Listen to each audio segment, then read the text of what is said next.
চপটা কত সুন্দর হয়েছে দেখতে, যেমন দেখতে সুন্দর তেমন খেতেও সুন্দর। আপনারা বানিয়ে দেখবেন বাড়িতে, খুব ভালো হবে খেতে। আজকে আপনাদের কাছে একটা লোটে মাছের সুস্বাদু চপ নিয়ে আসছি। এই যে আমি মশলাগুলো সব কেটে রেখেছি। আপনারা প্রথমে লোটে মাছটা ভালো করে কেটে বেছে ধুয়ে নেবেন। নেওয়ার পরে গরম জল ফুটলে তখন ওর মধ্যে ২ মিনিটের জন্য সেদ্ধ দেবেন। সেদ্ধ দেখবেন হয়ে এসছে মাছটা, তখন আপনার ঢেলে ঠান্ডা করে নেবেন। নেওয়ার পরে ভালো করে একটু একটু করে কাঁটাগুলো বেছে নেবেন, কারণ কাঁটাগুলো নরম হলেও তাও একটু বেছে নিলে ভালো হয়। দেখুন আমি এই যে মাছটা বেছে নিয়েছি। এবার কড়াইতে তেল দিয়ে তেলটা গরম হলে একটা বড় সাইজের পেঁয়াজ কুচিয়ে ওর মধ্যে দিয়ে দেবেন। দিয়ে ৮ খানা ৯ খানা মতো রসুনের কোয়া পেস্ট করে ওর মধ্যে দিয়ে দেবেন।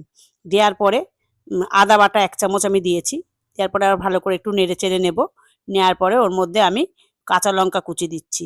কাঁচা লঙ্কা কুচিটা দিয়ে একটা বড় সাইজের টমেটো আমি ওর মধ্যে দিয়ে দিলাম। দিয়ে আবারও সুন্দর করে একটু নেড়ে নেব। নেড়ে নেওয়ার পরে স্বাদ মতো লবণটা দেবেন। দেওয়ার পরে আবার একটু নরম নরম মতো টমেটোটা যখন হয়ে আসবে তখন ওর মধ্যে ১ চামচ হলুদ গুঁড়ো, ১ চামচ লঙ্কার গুঁড়ো, ১ চামচ জিরের গুঁড়ো দিয়ে আপনারা আবারও সুন্দর করে নাড়াচাড়া করবেন।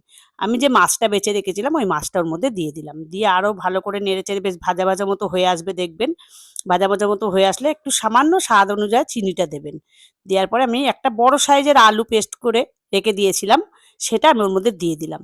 দিয়ে যখন নাড়াচাড়া করবেন দেখবেন একটা আঠালো আঠালো ভাব এসে যাচ্ছে, তখন ওটা নামিয়ে নেবেন। নামিয়ে নিয়ে একটু ঠান্ডা করে এই যে আমি শেপটা দিচ্ছি দেখুন, আপনারা লম্বা চৌকো যেরকম শেপ দিতে পারেন সেরকম দেবেন।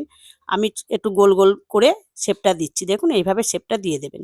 দিয়ে একটা বাটির মধ্যে ২ চামচ বেসন, ১ চামচ কর্নফ্লাওয়ার, একটু স্বাদ অনুযায়ী লবণ দেবেন, আর একটু হলুদের গুঁড়ো, একটু লঙ্কার গুঁড়ো, একটু জিরের গুঁড়ো দিয়ে দেবেন। দিয়ে ওটাকে ভালো করে ফাটিয়ে নেবেন। আস্তে আস্তে অল্প অল্প করে জল দেবেন, বেশি জল একসঙ্গে দেবেন না, অল্প অল্প করে জল দিয়ে সুন্দর করে ফাটিয়ে নেবেন। ফাটিয়ে নেওয়ার পরে দেখুন আমি যেভাবে ফাটাচ্ছি সেইভাবেই ফাটাবেন, অল্প অল্প করে জল দিয়ে। ডোটা ঠিক এরকম তৈরি হবে।